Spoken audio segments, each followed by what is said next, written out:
Welcome to Houston Sports Talk with your host, Robert Land. Thanks for checking into the best Houston sports podcast. And joining me is Astros outfield prospect Marty Costes, who played last year in AA Corpus and AAA Sugar Land. Great to have you on, Marty. And you're starting this year in Sugar Land, right? Yes, sir. Yes, sir. Just for a little background, the more I read about you, it appears like you're kind of the ultimate underdog story. The Astros drafted you out of Maryland in the 22nd round in 2018. You're just 5'9", but a stout 200 pounds, born and raised in inner city Baltimore. What was it like growing up there? I'm glad you asked me that. And thank you for having me on, by the way. I'm very appreciative. Sure. Yeah. But I'll start with saying just like, growing up in Baltimore was like, I played a lot of different sports. So having a good family unit coming up really helped me a lot. You know, I was able to stay focused, you know, playing football, basketball, you know what I mean? And I also learned how to play baseball, like in different areas than most kids coming up. I learned how to play like on the blacktop, you know what I mean? And like small basketball courts. So like, you know, one thing about growing up where I did, you had to be creative, you know what I mean? Because I didn't have, you know, the most access to facilities or things like that. So it's made me who I am today. What was your financial status of your family? I mean, was it really tough growing up, or you know, where were you guys at that point? I think that we didn't have the most, but we had enough, put it like that. Me and my brother, we never really went without anything, you know, essential wise. So my mom, you know, worked her ass off, you know what I mean? And I wouldn't be here today without her. And, you know, growing up, my mom was a teacher for the School for the Blind, actually. And my dad stayed at home and raised us. So I spent a lot of time with my father, and I was grateful for that. It's, you know, it's something some kids may not get to experience. And I was something that I was grateful for. So. Is there anything that your mother learned from working with blind people that you think sort of affected you, or maybe changed the way you looked at the world? Definitely patience. I would just say, you know, patience and being able to understand people. I learned that from my mother because, you know, looking back, I had to see how much patience she had with me. And I used to think all the time that, like, you know, she was more stricter because coming home, she would always used to see us as privileged, you know, working with blind kids all day. So it kind of, you know, gave me a chip on my shoulder in terms of like, you know, telling my mom constantly reinstating the fact that I'm just blessed to be on this earth, you know, seeing everything and hearing everything, you know, the way everything was intended to be, because some people can't enjoy that. Well, speaking of seeing stuff, I want to quickly remind everybody that if you're listening to the podcast, you can also see Marty's beautiful face on YouTube. So make sure to subscribe to my Robert Land channel over there. Now, Marty, you had a really strong year in Corpus and Sugar Land, 306 average, 847 OPS combined last year. But before I get to that, I want to backtrack because you lost a year of competitive baseball in 2020 with the pandemic. It's gonna be extra tough just being a minor league guy, but since you're already 26 years old because of all that, and you played college ball till you were 22, what's it like when all that's going on to lose a whole year with no competitive baseball?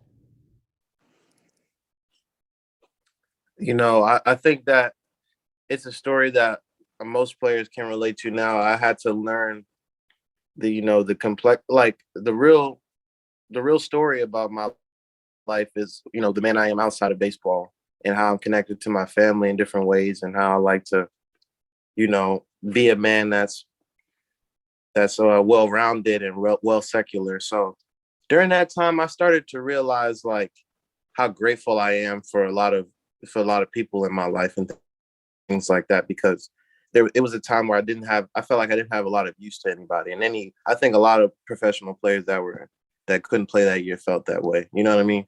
It's like, we feel like we have a purpose playing this game so much, and to have that taken away, it's like, wow, you know, what's my purpose now? And I started to realize that, you know, I have different talents. I have different, I have different things that I like to do, but getting back on the field just makes it even that much more better losing that year now. So it's like I'm taking things with a different perspective. Huge numbers in Corpus last year. You hit 332 before they moved you up to AAA. What was that 61 game stretch like in your first year in AA? It was fun. It was a grind, long bus rides. There were some hot days. And looking back at it now, like I gelled with Gregorio Petit in his first year coaching. Learning from a guy that played in the big leagues was now looking back something that I was able to be, blessed with being able to have that opportunity. And just the whole coaching staff in Corpus really allowed me to grow and learn myself in a way. I would say go ahead. You think Petit got you rolling last year? Was he a big help in, that explosion to start the season? Yes, definitely. I think from a competitive standpoint, because he challenged me a lot. And I remember at the beginning of the year, he would ask me, what do I need to do, in order to make it to the big leagues? And I didn't really have an answer for him. And he would tell me to just keep being the well-rounded player that I am and focusing on different aspects of the game other than hitting, like base running and defense. So like it took some pressure off me knowing that I had a coach that believed in me coming in, because during the camps before that year, I met him and he gave me a lot of confidence. Looking at this Astros outfield, it's loaded with talent. You know that. There's Tucker and Jordan and Myers and McCormick and Siri. How do you look at finding a place at the next level? And do you have a relationship with Myers, McCormick, and Siri? Because all of them were minor leaguers just a year ago, just like you. And actually for Siri, just a few months ago. Yeah, definitely. Being able to see how those guys operate and how they pay attention to little details on a day-to-day basis, it just gives me motivation. Honestly, being able to play next to those guys even shows me that maybe I can make that next step too. And I'm grateful to be in this position right now in my career. It feels like everything's happened so fast. So I kind of had to grow up fast with this, and it's the best feeling of being able to have that opportunity, because that's all we want in life, is just to have opportunity. Do you get to know those guys at all? I mean, Siri was just in Sugar Land, so just like you were towards the end of last year. Do you know him? And what are some of those guys like? I don't know if you got a chance to meet McCormick or Myers. Oh, they're really competitive guys, good guys deep down. I got a chance to spend time with all three of them at some point, and I would just say, like, they just make the game fun to be out there. They're really talented players. You look at them and it's like, man, to see them take that step this year is really something special to see, especially me being with Jake in Fayetteville and Lowey a couple of years ago, right before we ended with Corona. So I got to see how, how Jake specifically took care of the little things like communication in the outfield, paying attention to base running and like being a good teammate, and those things really matter at the end of the day, because you want to be a guy that can be remembered in the locker room positively. Yeah, for sure. Alex Bregman spent some time in Sugar Land while he was trying to get healthy. Tell me about that experience. Did you get a chance to talk with him, and what was it like for him to be around those guys? It was definitely a surreal experience for me, just seeing, like, him go through a daily grind each day to rehab, because that's what he was doing when he was with us. He would have to, be up at different times and coming to the field, not necessarily getting to play that day. And it makes me realize, like, no matter how far you accomplish things in life, you always are going to have goals that you want to achieve after that. And that just, it shows that no matter, who you are, you still have to be on the grind on a daily basis. Did he say much to you? Do you guys have some conversations a little bit about baseball, or maybe stuff outside of baseball you can share with me? We didn't get a chance to speak too much. It's more of me. I was able to watch him. You know what I'm saying? Does that make sense? Oh, yeah. Just watching him swing in the cage and just seeing the consistency. That's a big thing when I learned from guys like him. Like even when we saw Greinke come in, it's just like a consistent routine every day. Yeah, that's a guy that definitely is about routine. You know that when you Yeah. know Zach Greinke. I want to ask you about a couple of your teammates for the Space Cowboys that are going to be there this year, and I'll throw out a name. And I know you've been around some of those guys. Tell me what they're like, both as a player and a personality. I'm going to start off with pitcher Hunter Brown because everybody's talking about the nastiness that he is on the mound. He was your teammate quite a bit last year, right? Mhm. Yeah, I was able to kind of move up a little bit with Hunter, and I had met Hunter about a couple months before the season started in in some mini camp. And I'll never forget. I was like, I was facing him in a live, and I was like, who is this guy? Just this explosiveness that he has, and the competitive spirit that he has while he pitches. He's just a fun dude to be around because like off the field, he's all smiles, and especially with me, and it was a fun year to watch him like grow up kind of. Even off the field too, being a guy that was like in his first year. How about Pedro Leon? And that's somebody we don't know a ton about yet as a player, as a person, but we've heard a lot of good things about his potential. Definitely. Pedro is like, man, I think he's a superstar in the making. He's a quiet dude, and that's what I like about him. He seems like a very humble guy. Playing with him in AA, it was like his first time being in the States. And I just remember how he handled it so gracefully. And I was looking at myself like, if I was in that position, I don't know what I would do, being nervous, like in terms of just the nerves and anxiety. So I think that's a cool guy right there, and I can't wait to see how he progresses through his career. What about your catcher this year, Korey Lee? And it's funny you bring up Korey because this offseason I spent some time, hitting one-on-one with Korey, and man, that's just a guy that knows how to hit, like that knows his swing. He's a technician, and just I honestly contribute some of my progression coming into this year to him, to just watching how he works and learning little things about my swing. And even from a guy that's younger than me, I told him I was blessed for the opportunity to play with him. Not exactly sure if this guy is going to be your teammate this year. As you and I are speaking, we don't know what's going to happen, but you played a little bit with Jeremy Pena last year. What's he like? Well, I've played with Jeremy Pena for a while. I remember my second year in pro ball. So my first full year, I was with him in Iowa City. I mean, out in Davenport in Iowa. And man, he's such a humble guy. Like me and him have a close relationship off the field. Like just the things that I've learned from him off the field more than on the field, this speaks to a good person he is. He's an amazing player. Everyone knows that.